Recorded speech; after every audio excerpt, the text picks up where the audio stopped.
Welcome back, James here, Money Media, and today I'm going to give you a bit of information around stablecoins and in particular Ripple's new stablecoin. So if you're interested to see the newest and greatest pivot of your lifetime into the new financial system, then stick around and we'll run through it together.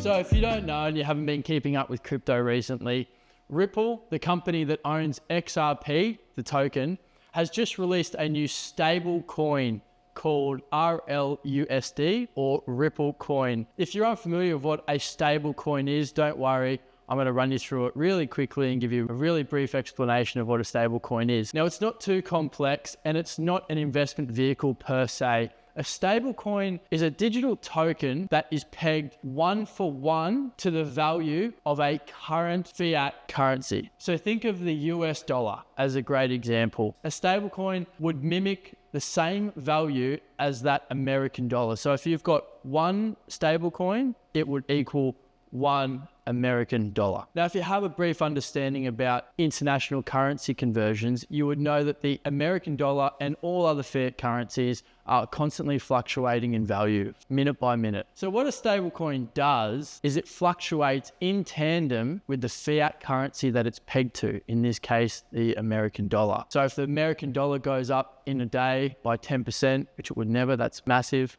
But if it was to, the stablecoin would obviously piggyback that same increase in value. So now that we know what a stablecoin is, Ripple has just recently introduced their own version of a stablecoin called the RLUSD, or the Ripple USD, which, as the title suggests, is pegged to the American dollar, 1-for-1, of course. So why are stablecoins useful? It's a great question, and there's quite a few answers for it, but I'm going to start small. So a stablecoin, and more specifically Ripple's, is touted as being a on and off ramp for current crypto investments. What the heck does that mean? Currently, if you are purchasing crypto, your likely route will be have savings in your bank account, which you would then transfer to a crypto exchange. Depending on your crypto exchange, this may take you 5 or 6 hours, this may take you 48 hours or even longer. Once your money gets to the crypto exchange platform, you then purchase whichever crypto asset you choose and you generally hold it on that crypto exchange until you can transfer it to a cold storage wallet, which is just a fancy name for an offline storage unit. It's essentially a wallet in app form that holds digital currencies. Now, this process can be quite cumbersome, and so what Ripple's stablecoin aims to do by offering an on and off ramp solution, think of a cold wallet storage as your home, for example. Now think of the economy as the highway. You've got to get your finances from your wallet, i.e. the home, to the highway, being the economy. So as the name suggests, a on and off ramp provides a route for you to take to get onto the highway, essentially, or to access the economy. So what does that look like? With Ripple's current stablecoin, it means that you could hold your crypto assets. I'm going to refer to XRP more commonly in this video. You could hold your XRP in your wallet, which would be linked to the Ripple stablecoin, which means you could exchange how much money you needed in terms of XRP for that Ripple stablecoin. And from there, at some point, I know countries are already testing this now,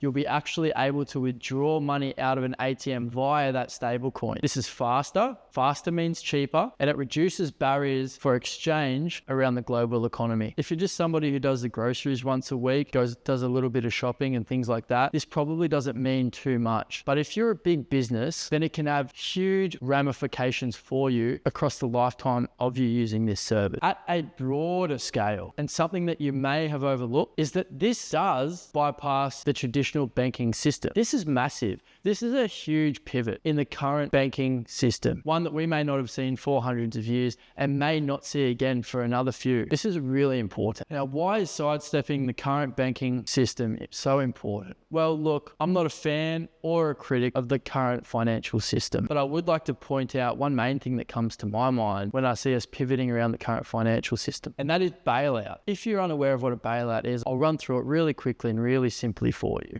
So essentially, with your savings placed in a bank account, the bank will use those savings to loan out to debtors. This could be for a home, this could be a car, what have you. If a bank over leverages themselves, i.e. they lend out too much money and those debtors can't pay the loans that they've taken out, then the bank may come up short when people come to transact their money out. Now, there are many other reasons, and I've oversimplified this greatly. But essentially, when this happens, when the bank gets in real financial strife, because they're deemed by governments too big to fail, the government will essentially bail them out, meaning they'll use, in the way of taxpayers' funds, to prop up the bank to ensure that they don't collapse. So this is just one thing that we would be able to essentially cut out of our current financial system, which is massive. Now, if you've stuck by for this long, then chances are you're interested in what I'm talking about. But if you haven't quite grasped it, that's all right. It's actually taken me a long time to do so myself. I'm a finance guy, I'm in business. I wouldn't call myself a crypto guy. I'm definitely not an IT guy. So understanding crypto has definitely been a challenge for me, and I'm sure maybe for yourself as well. But I'm gonna put it into a real simple term for you. So